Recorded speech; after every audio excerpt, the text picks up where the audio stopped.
Have you completed the Crisis Maze event? Do you remember how Anaxa used alchemy to solve the shortage of resources issue and eventually found a way to grow giant plants? Good, because I think that is how this tall Cyrene came to be, via alchemy. But first thing first, let's look at the detail of her splash art. Unlike the other Crisis heirs, Cyrene's splash art does not feature the Amphoreus flavored text. You know, the one that is in the corner of every Crisis heir's splash art? Except for Evernight and Danheng, which are likely spoken by them directly to Trailblazer, the other texts seem to be spoken by someone at the Crisis heirs. And I believe this someone to be Cyrene because of one simple clue. As I've written. Yeah, the book that contains every crucial information about the Scepter's extrapolation, as well as the stories of the Crisis heirs. That book is Cyrene's binder of divination cards. In the latest ER, she told Cyritra that this book recorded the stories in the form of light cones. Let me just take a moment to give myself a little pat on the back for predicting that all the way back from 3.2. It is a bunch of cards that record the stories of the Crisis heirs. Or perhaps I should say cards that record the memories of the Crisis heirs. Not unlike the light cone that is a package of solidified phenomena, some kind of technology from the Garden of Recollection that allows one to carry memories around. Now, given that Cyrene is the owner of the book, and it is with the same book that Trailblazer and Cyrene were able to trap Xandar in a maze of time, it is safe to assume that she is the writer of the stories inside. If not the original author, at least the one who records the stories in the book. And those Amphoreus flavored texts? That's her adding her footnote to the character's introduction section. Given that she is the author and not one of the characters in the story, it makes sense that she doesn't add footnote to her own character introduction. Now, Cyrene is an Ice Remembrance unit, which means she will have a Memo Sprite. As we've seen with the other Remembrance units, their Memo Sprite are featured in their splash art, which means the shadows behind Cyrene, they might be her Memo Sprite.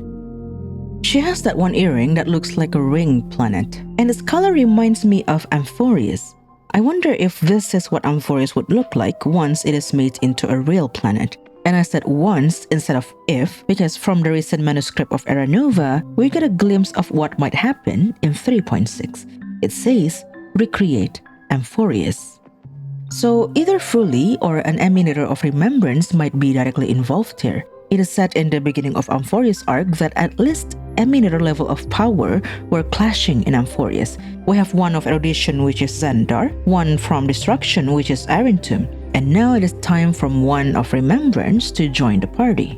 So they would be directly involved here, eventually making Amphoreus into a real planet. My guess? It's Evernight. See, these previews of future quests are always related to the central characters in those future quests. For example, the ones from 3.5 were words spoken by Xandar during negotiation with Herda and Screwloom, and by Cyrene about Cyridra's death in the hand of High Silence. Both were central plot points in 3.5. And then in 3.6 preview, one of them says, Dragon, new life, bring you home, which is obviously related to Danheng because who else is a dragon and a featured character in 3.6 quest. So the other text that talks about the recreation of Amphoreus must be related to Evernight. As Gallagher said, it is only the Emanator of Remembrance and Enigmata who are powerful enough to create islands in the Sea of Memoria. For Evernight to be recreating Amphoreus, she must be an Emanator. Why is it not Enigmata then when I've repeatedly talked about the possibility of Enigmata in Amphoreus? Well, there is the other possibility, because Evernight is said to be a child of Remembrance, and Mythos the Enigmata was born from Remembrance, which makes them a child of Remembrance. But the detail is a different rabbit hole that is beyond the scope of this video. I'll talk about it sometime after the special program, so subscribe if you don't want to miss out on that one. One last thing about her splash art, Cyrene's color scheme is not simply white and pink. I mean, she's a variant of Miss Pink Elf, so the pink is a given, but the tips of her hair is blue. And not just that, the flowers at her waist are also pink and blue in color. And you know what else is pink and blue in Honkai Star Rail? The Honoric Shards. And who else is related to Honoric Shards? March 7th. No wonder Cyrene said they look alike. After all, both are children of Remembrance, or in Cyrene's case, daughter of Iris Elysiae.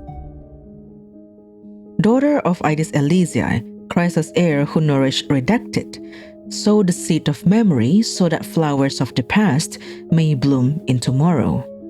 Cyrene is daughter of Ides Elysiae. This is interesting because Ides Elysiae's true nature has always been a mystery. Before, it was like that one secluded place that no one knew about. Now we know it is where Caslana and Trailblazer started their journey of a new eternal recurrence.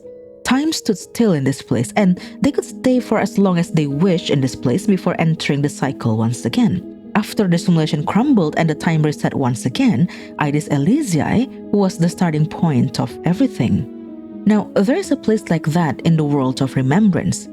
The most luminous and lavish memories are to be sheltered in the pure land of recollection.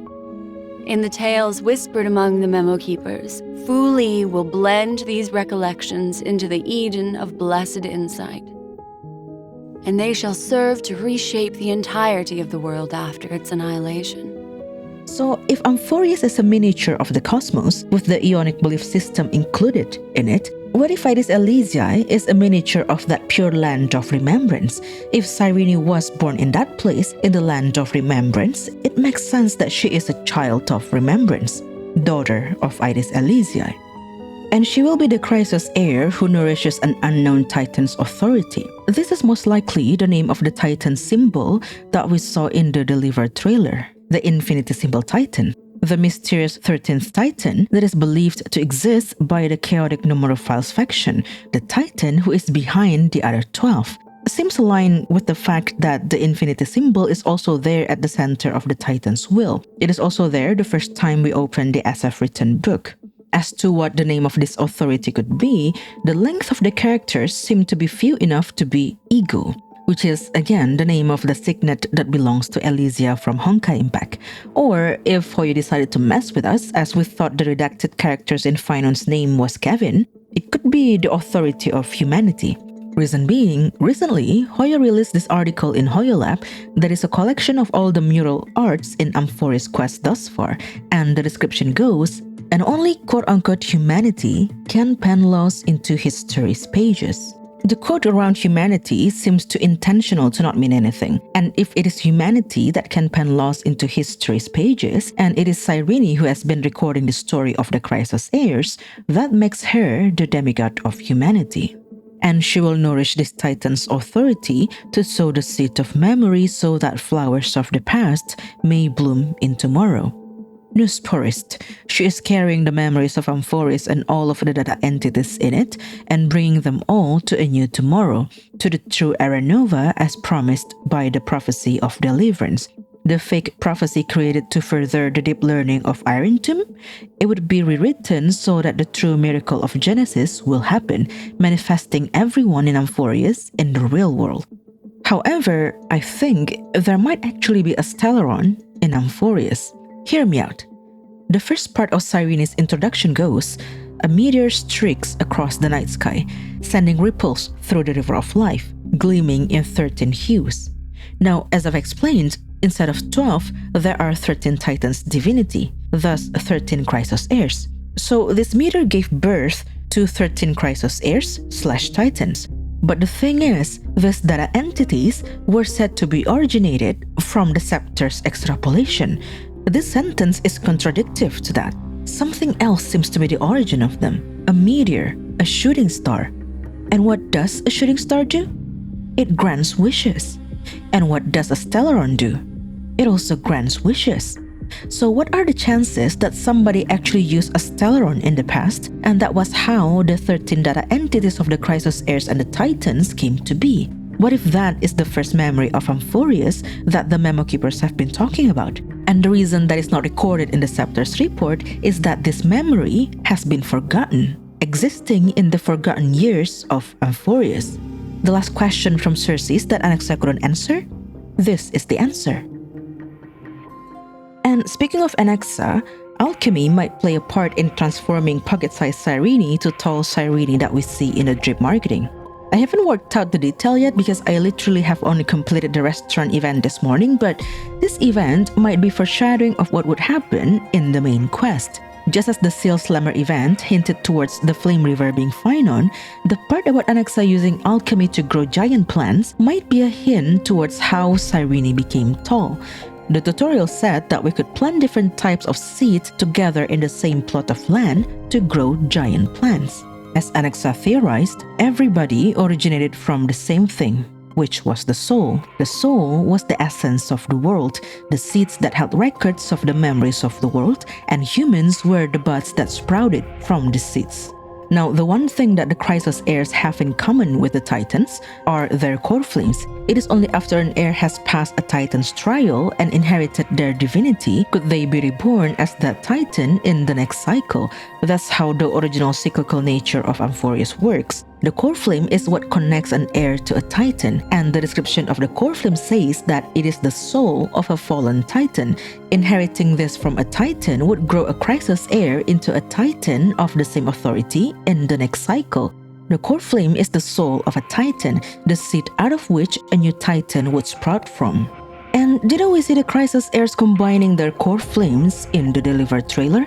Just like how we could grow giant plants by planting different seeds in the same plot of land, combining all the core flames might result in tall Cyrene. Yep, 10 out of 10 excited to meet tall Cyrene in the story. Do you think we will meet her in 3.6?